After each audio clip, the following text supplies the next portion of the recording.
உணவுக்கு அடிமையாகக்கூடாது. சின்னதாக கூட உணவுக்கு அடிமையாகிடக்கூடாது. ஒரு உணவு நம்மை அடிமைப்படுத்தி விடக்கூடாது. அப்படி இருந்தாக்கா நம்மளால் கடமை செய்ய முடியாது. சின்னதாக கூட நம்ம எதுக்காவது நம்ம அடிமையானோம், யாருக்காவது நம்ம அடிமையானோம் அப்படின்னா கண்டிப்பாக நம்ம வேலையை செய்ய முடியாது. அவங்க வேலையை தான் நம்ம செஞ்சிட்ருப்போம்.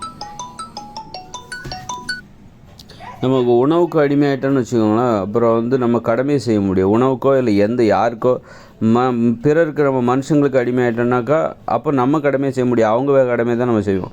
உதாரணத்துக்கு ஒரு நடிகருக்கு நீங்கள் அடிமையாயிட்டோன்னு வச்சுக்கோங்களேன், ரசிகர் ஆகிட்டீங்க, ரசிகருங்கிற பொருளில் நீங்கள் அடிமையாயிட்டீங்க வேணால் இப்போ வெளியில் ரசிகர்னு சொல்லிப்பீங்க. அவர் படம் வந்தால் எல்லா வேலையும் அவருக்காக செய்வீங்க. அதாவது நீங்கள் இன்னொருவருக்கு நீங்கள் அடிமையாகிவிட்டால் அவருடைய வேலையை தான் செய்வீங்க. அவருடைய லட்சியத்திற்காக தான் நீங்கள் உழைப்பீங்க. அதனால தான் அடிமைப்பற்றக்கூடாது, ரொம்ப பாதுகாப்பாக இருக்கணும். ஒரு அரசியல்வாதிக்கு நீங்கள் அடிமையாயிட்டீங்கன்னாக்கா அவருடைய வளர்ச்சிக்காக தான் நீங்கள் வேலை செஞ்சிட்ருப்பீங்க. உங்களுடைய வளர்ச்சிக்கான வேலையை செய்ய முடியுங்க. அதுதான் அடிமைத்தனம் என்பது கூடாது என்பது. அதுமாதிரி உணவுக்கு அடிமையாயிட்டிங்கன்னா எப்போ பார்த்தாலும் உணவை பற்றி தான் யோசனை வரும். அதை சாப்பிட்றது தான் உங்களுக்கு சிந்தனையாக இருக்கும். வேறு எதுவும் உங்களுக்கு மேலோங்காது.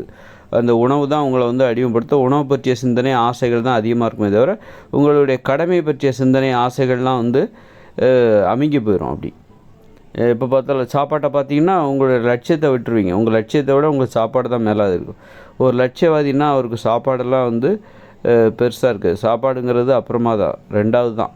முதல்ல ஒரு லட்சியம் அப்படிங்கிற மாதிரி தான் இருக்கணும். ஆனால் அதுக்காக தான் உணவுக்கு அடிமையாகிடக்கூடாதுங்கிறது. நம்மை அடிமைப்படுத்துகிற உணவுகளை நம்ம சாப்பிடக்கூடாது. அந்த மாதிரி சரி அப்படின்னா உணவுக்கு அடிமையாகக்கூடாதுன்னா நீங்கள் அடிமைப்படுத்துகிற உணவுகளை சாப்பிட்டா கண்டிப்பாக அடிமையாக தான் செய்வீங்க. இப்போ உங்களை அடிமைப்படுத்துகிற உணவுகளை சாப்பிட்டுட்டு நீங்கள் அடிமையாகாமல் இருக்க முடியாது. விஷத்தை குடித்தா அப்புறம் சாவ தான் செய்யணும். அதே மாதிரி விஷத்தையும் குடிச்சிட்டு சாவாமல் எப்படி இருக்க முடியும்? அதே மாதிரி தான் உங்களை அடிமைப்படுத்துகிற உணவுகளை சாப்பிட்டுட்டு உங்களால் அடிமையாகாமல் இருக்கவும் முடியாது. ஏன்னா நீங்கள் சாப்பிட்டது உங்களை அடிமைப்படுத்துகிற உணவுகள். அப்படி தான் இந்த உலகத்தில் நிறைவேறல. ஏன் லட்சியத்தை நோக்கி போக முடியலன்னா அந்த உணவுக்கு அடிமையாடுறாங்க, மனுஷங்களுக்கு அடிமையாடுறாங்க. மனுஷங்கன்னா அது நடிகர், அரசியல்வாதிங்கிற மட்டும் கிடையாது. வீட்டில் உள்ளவங்களுக்கே அடிமையாகிறாங்க. பெண்களுக்கு அடிமையாயிருவாங்க. இப்போ பெண்களை வீட்டிலே உட்கார வச்சுட்டு ஆம்பளைங்க வேலைக்கு போயிட்டு சம்பாதிச்சுட்டு வராங்களா, அவங்க வீட்டிலே நல்லா சோம்பேறியாக இருக்காங்க ஒரு வேலைக்கும். அப்போ அவங்களும் அந்த ஆண்களும் அடிமைகள் தான், பெண்களுக்கு அடிமையாயிட்டாங்க. அதனால தான் அந்த மாதிரி அவங்களால எப்படி ஒரு லட்சியத்தை முன்னெடுக்க முடியும்? அது மாதிரி ஒரு லட்சியம்னு வரும்போது அடிமைத்தனத்திலேருந்து தப்பிக்கணும். அது தப்பிச்சாதான் நீங்கள் ஒரு லட்சியவாதியாக மாற முடியும். நிறைய நம்ம உணவு அடிமைப்படுத்தும், போதைப் பொருட்கள் நம்மளை அடிமைப்படுத்தும்.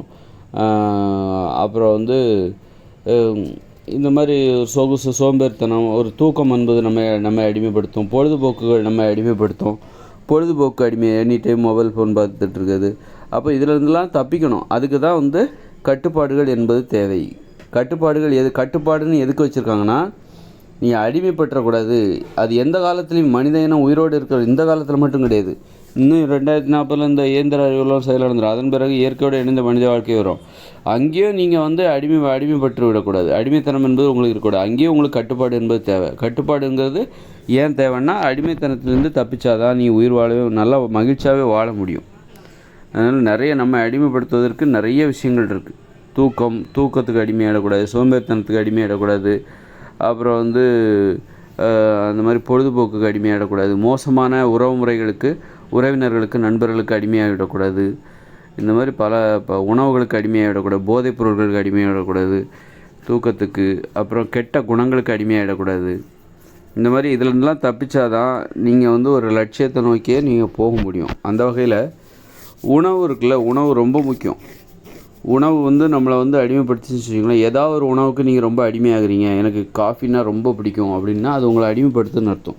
இதெல்லாம் ஒருவேளை நீங்கள் ஒரு லட்சியவாதியாக இல்லாமல் போகிறதுக்கு, லட்சியவாதியாக வாழாமல் சராசரியாக வாழ்ந்து கொண்டிருப்பதற்கு இதெல்லாம் ஒரு காரணம். உங்களுக்கு எனக்கு இந்த மாதிரி காஃபி ரொம்ப பிடிக்கும், பிஸ்கட்னால் எனக்கு உயிர், இல்லை இந்த மாதிரிலாம் ஒரு இது இருக்குதுன்னு வச்சுக்கோங்களேன். அதுவே நீங்கள் லட்சியத்தில் முன்னேறாமல் இருப்பதற்கு அதுவே ஒரு காரணம். அதனால் உணவுகளில் பார்த்தீங்கன்னா உங்களை அடிமைப்படுத்தாத உணவுகளை சாப்பிடுங்க. கொஞ்சம் கூட உங்களை அடிமைப்படுத்தக்கூடாது. அந்த உணவை சாப்பிடும்போது உங்களுக்கு ஒரு கஷ்டம் தெரியணும். உணவை சாப்பிடும் உதாரணத்துக்கு மாடு புல்லை திங்குது, அதில் என்ன டேஸ்ட்டாக இருக்குது? ஆனால் வயிறு நிறைய சாப்பிடுது, அவ்வளோ பெரிய வயிறை நிரப்பிக்குது அந்த புல்லை சாப்பிட்டு. கடமை, உயிர் வாழணும்ல, அதுக்காக அந்த புல்லை சாப்பிடுது. அந்த புல்லில் என்ன பெரிய நீங்கள் டேஸ்ட்டாக இருக்குது, இட்லி பூரி பொங்கல் மாதிரி அது என்ன டேஸ்ட்டாக இருக்குது? அல்லது ஒரு ஒரு கேக் மாதிரி, ஒரு அல்வா மாதிரி, ஒரு பூந்தி மாதிரி, அதில் என்ன அப்படி டேஸ்ட்டாக இருக்குது? ஒன்றும் கிடையாது. இந்த புல்லில் வந்து டேஸ்ட்டுங்கிறது வந்து ரொம்ப கம்மி தான். ஆனால் அந்த புல்லை தான் அது சாப்பிடுது. அப்போ இது கஷ்டப்பட்டு தான் சாப்பிடுது. ஆசையாக அப்படி நீங்கள் ஒரு அல்வாவை சாப்பிட்ற மாதிரி, ஒரு பரோட்டாவை பூரியை சாப்பிட்ற மாதிரிலாம், ஒரு கேக்கை சாப்பிட்ற மாதிரிலாம் அது அப்படி சாப்பிடல. ஒரு கேக்குக்கான சுவை என்பது ரொம்ப செயற்கையான சுவை, அது ரொம்ப அதிகமான பயங்கரமான சுவை அது. ஆனால் புல்லில் அந்த சுவை கிடையாது. ஆனால் அந்த மாடு அந்த புல்லை தான் ஆர்வமாக சாப்பிட்டுட்ருக்கு. ஆர்வமாக சாப்பிடுது அப்படிங்கிறத விட அது கஷ்டப்பட்டு தான் சாப்பிட்டுட்ருக்கு. அது மாதிரி உணவுங்கிறது கஷ்டம் இருக்கணும். உணவு சாப்பிட்றதுல நமக்கு ஒரு கஷ்டம் தெரியணும், கடமை அதுக்கு நமது. அதனால் உணவு உண்பது நமக்கு கஷ்டமாக தெரியணும். அதாவது எப்படின்னா, கஷ்டமாக இருக்குன்னா காய்கறிகளை பச்சையாக சாப்பிடுவாங்கள்ல, பச்சையாக சாப்பிடுவாங்க காய்கறி, அது மாதிரி பழங்கள், உணவு அது மாதிரி பச்சையாக சாப்பிடும்போது நமக்கு அது கஷ்டமாக இருக்கும். வேக வைக்கப்பட்ட காய்கறிகள், இந்த உப்பு கலந்த காய்கறிகள், சமைக்கப்பட்ட உணவுகள், அதெல்லாம் வந்து இந்த இயந்திர அறிவியல் உலகில் சாப்பிடலாம். கொஞ்சம் உப்புகள்லாம் கலந்து, அப்போ தான் இந்த இயந்திர அறிவியலையும் நம்ம கொஞ்சம் பொருந்தி வாழணும். அதே நேரத்தில் நமக்கு சோம்பேறித்தனமும் ஏற்படக்கூடாது. இந்த தானிய உணவுகள்லாம் சாப்பிட்டிங்கன்னா ரொம்ப ரொம்ப சுவை, அது ரொம்ப சுவை நிறைந்த உணவு. அது தானிய உணவுகள், சோறெல்லாம் பொங்கிட்டு அதில் வந்து நம்ம வந்து குழம்புலாம் ஊற்றி சாப்பிட்றோம்ல, ரொம்ப அடிமைப்படுத்தக்கூடியது. அந்த சுவை நம்ம அடிமைப்படுத்தக்கூடாது. அதனால தான் சோறு இல்லாமல் இருக்க முடியாது. இது இல்லைன்னா என்னால் இருக்க முடியாதுன்னு சொல்கிறாங்கல்ல. காரணம் என்னென்னா, அதை நினச்சிக்கிட்டே இருக்கீங்களா, அப்போ தான் அதான் அடிமைத்தனம். எதை நீங்கள் நினச்சிக்கிட்டே இருக்கீங்களோ அது உங்களை அடிமைப்படுத்துகிறது என்று பொருள். எதுவுமே யாரையுமே நீங்கள் அப்படி நினச்சிக்கிட்டே இருக்கணுங்கிற அவசியமே கிடையாது. மனசுக்குள்ளே வந்து அந்த நினப்புங்கிற வரவே கூடாது. அந்த மாதிரி அதான் அடிமைத்தனம். நினச்சிக்கிட்டே இருப்பீங்க, பிரியாணியை பற்றி நினச்சிக்கிட்டே இருப்பீங்க. ஆனால் நீங்கள் வந்து வீட்டுக்கு போன உடனே கேரட் சாப்பிட்ணும் அந்த மாதிரி நினைக்க மாட்டீங்க. வேர்க்கடலை சாப்பிட்ணும் அப்படின்னுங்கிற வேர்க்கடலை உங்களை அடிமைப்படுத்தலை. ஆனால் அது பார்த்தா நமக்கு சாப்பிட்லாம். ஆனால் வந்து நீங்கள் வீட்டில் இருக்கும்போது, நாளைக்கு வந்து ஞாயிற்றுக்கிழமை ரம்ஜான், நமக்கு பிரியாணி நல்லா கிடைக்கும், அந்த நினப்பு உங்களுக்கு வரும். அது உங்களை அடிமைப்படுத்தும். அந்த மாதிரி உங்களை அடிமைப்படுத்தக்கூடாது. அந்த அடிமைப்படுத்துகிறதா அதையே நினச்சிக்கிட்டே இருக்கீங்களா அப்படின்னா கண்டிப்பாக அது உங்களை சோம்பேறித்தனத்தை ஏற்படுத்தும். இப்போ நான் ஒரு சினிமாவாக இருக்கட்டும், அந்த படம் ரிலீஸ் ஆகுது, ஐயோ பார்த்தே ஆகணும் அப்படிங்கிற அந்த நினைப்பு இருக்குல்ல, அது உங்களை அடிமைப்படுத்துதுன்னு அர்த்தம்.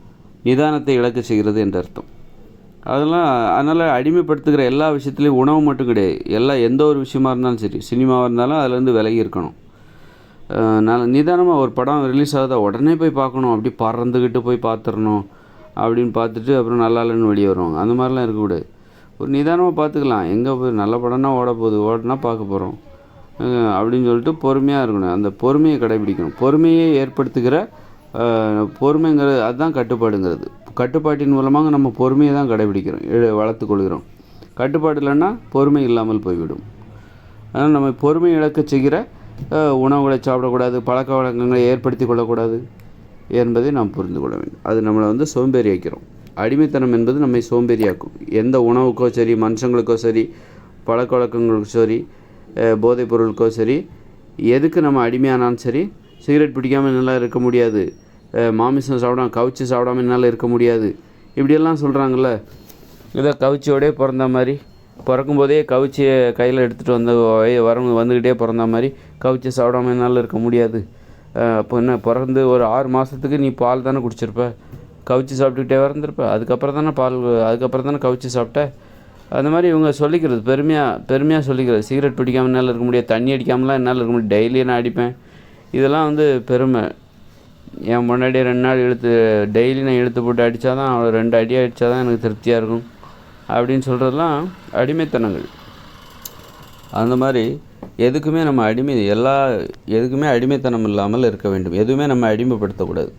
எதுக்குமே நம்ம உறவு முறைக்கு என் நண்பன் இல்லைன்னா நான் இருக்க மாட்டேன் அப்படின்ற மாதிரி இருக்குது, என் காதலி இல்லைன்னா நான் செத்து போயிடுவேன் அப்படின்னு சொல்கிறது. இதெல்லாம் தான் அடிமைத்தனன்றது. அடிமைத்தனம், என் காதலி இல்லைன்னா நான் செத்து போயிடுவேன், அல்லது அவன் அவன் கூடயா போயிட்டான்னா நான் அவளை வந்து ஆசிட் ஊற்றிடுவேன் அவன் மூஞ்சில். இதெல்லாம் இந்த மாதிரி அடிமைத்தனங்கள் இப்படியெல்லாம் வேலை செய்யும். அதனால் அடிமைத்தனத்தை என்றைக்குமே வரவேற்கக்கூடாது, கொண்டாடவும் கூடாது. அதை வந்து போற்றவும் வரும், அதை பெருசாக வியந்து பார்க்கவும் கூடாது. அடிமைத்தனங்களை வியந்து பார்க்கவே கூடாது. சிலர் சொல்லலாம், எனக்கு எந்த லட்சியமுமே இல்லை, என்னால் எதையுமே சாதிக்க முடியாது, எனக்கு தாழ்வு மனப்பான்மையாக இருக்குது அப்படின்னு சொன்னால் கண்டிப்பாக அவங்க ஏதாவது நிறைய விஷயங்களுக்கு அடிமையாக இருப்பாங்க. உணவுக்கு அடிமையாக இருப்பாங்க, சாப்பாட்டுக்கு அடிமையாக இருப்பாங்க. அப்புறம் நிறைய விஷயங்களுக்கு பொழுதுபோக்குக்கு அடிமையாக இருப்பாங்க. மனுஷங்களுக்கு அடிமையாக இருப்பாங்க. ஒரு மனைவி கணவனுக்கு அடிமையாக இருப்பா. மனைவியாக இருக்கலாமே தவிர அடிமையாக இருக்கக்கூடாது. அது மாதிரி ஒரு கணவன் மனைவிக்கு அடிமையாக இருப்பான். ஒரு கணவன் நீ மனைவிக்கு கணவனாக தான் இருக்கணுமே தவிர அடிமையாலாம் இருக்கக்கூடாது. கணவன்னா அவனுக்கு உதவியாக இருக்க வேண்டும், அடிமையாலாம் இருக்கக்கூடாது. அந்த மாதிரி எந்த விதத்தில் எப்பேற்பட்ட ஒரு விஷயமும் நம்ம அடிமைப்படுத்த, இந்த வாழ்க்கையே சரி, இது நம்மளை அடிமைப்படுத்தக்கூடாது. அந்த அளவுக்கு வாழ்க்கையிலேருந்து ஒரு விடுபட்ட நிலையில் வாழ்க்கையை அப்படி தான் பார்க்கணும். அந்த வாழ்க்கை இது இல்லைன்னா நான் இல்லைன்ற மாதிரிலாம், அந்த மாதிரிலாம் எந்த ஒரு இதுவுமே இருக்கக்கூடாது. அதான் அந்த மாதிரி எனக்கு எந்த லட்சியமுமே இல்லை, என்னால் எதுவுமே சாதிக்க முடியல, வாழ்ந்தேன் எதுவுமே சாதிக்கலை, எதுவுமே நான் செய்யலை, அப்படியே வாழ்ந்துட்டு என் வாழ்க்கை அப்படியே போயிடுச்சு அப்படின்னு சொல்லுவாங்க. நிறைய பேர் அப்படி சொல்லுவாங்க. ஒன்றுமே நான் செய்யலை, இந்த வாழ்க்கையில் நான் என்ன சாதித்தேன் அப்படின்னு நிறைய பேர் விரக்தியாக பேசுவாங்கள்ல. அது காரணம்னா அடிமைத்தனம் தான் அவர்களை சாதிக்க விடாமல் செய்தது. அதனால் அடிமைத்தனம் என்பது ஒரு இழிவு நிலைக்கு போயிட்டேன்னா அவங்களுக்கே அவங்க மேலே ஒரு அருவருப்பு நிலை வரும், கூச்சம் வந்துடும், தயக்கம் வந்துடும், பின்வாங்கிடுவாங்க, ஒரு முன்னோக்கி போகவே மாட்டாங்க. எல்லாத்துலேயும் பின்வாங்கிட்டு ஒதுங்கிட்டு விலகிட்டு வேடிக்கை பார்த்துட்டு அப்படியே வாழ்க்கையை முடிச்சிடுவாங்க. அடிமைத்தனம் என்பது ஒருத்தருக்கு கூச்சத்தை ஏற்படுத்தும், தாழ்வு மனப்பான்மை ஏற்படுத்தும். நம்ம யாரும் அடிமைப்படுத்த முடியாது என்கிற அந்த உணர்வு தான் நாம் யாருக்குமே அடிமை கிடையாது, நாம் ஒரு சுதந்திரமான ஒரு மனிதர் அப்படின்னு சொல்லும்போது தான் நமக்கு ஒரு பெருமித உணர்வு, தன்னம்பிக்கைலாம் நமக்கு கிடைக்கும். ஏன்னா நம்ம அடிமைப்படுத்துவதற்கு இந்த உலகம் காத்துக்கிட்டு இருக்குது. மனுஷங்களும் சரி, உணவுகளும் சரி, போதைப் பொருட்களும் சரி, பொழுதுபோக்கு அம்சங்கள், சினிமா அப்படி இப்படின்னு சொல்லிவிட்டு அதை வச்சு வியாபாரம் பணம் சம்பாதிக்கிறதுக்கு இந்த உலகம் காத்திருக்கு. யாராவது அடிமைகள் சிக்க மாட்டாங்களா அப்படின்னு சொல்லிட்டு இந்த உலகத்தில் நிறைய விஷயம் காத்துக்கிட்டு இருக்குது. நோயாளிகளை எதிர்பார்த்து டாக்டர் காத்துக்கிட்டு இருக்காங்க. நோயாளிகள் அது மாதிரி இந்த உலகம் உங்களை அடிமைப்படுத்துவதற்கு அது மாதிரி நோய்ங்கிறது ஒரு அடிமைத்தனம் தானே. உணவுக்கு அடிமையானது தானே உங்களுக்கு நோய் வந்தது. பழக்க வழக்கங்கள், சிகரெட் பிடிக்கிறதுக்கு அடிமையானாலும் உங்களுக்கு நோய் வரும். சில மோசமான நோயை வரவழைக்கிற உணவுகளுக்கு அடிமையானதுனால உங்களுக்கு நோய் வந்துச்சு. அடிமைத்தனத்தால் தான் நோய் வந்துச்சு. அப்போ அடிமைத்தனத்தை எதிர்பார்த்து இந்த உலகம் உங்களை அடிமைப்படுத்துவதற்கு காத்துக்கிட்டு இருக்குது. அடிமைகளை எதிர்பார்த்து இந்த உலகம் காத்துக்கிட்டு இருக்குது. எல்லா இடத்துலையும் காத்துக்கிட்டு இருக்காங்க. யாராவது அடிமைகள் சிக்க மாட்டாங்களா அப்படின்னு சொல்லி வலை வீசி காத்துக்கிட்டு இருக்குது. வலையை விரித்து காத்து கொண்டு இருக்கிறது.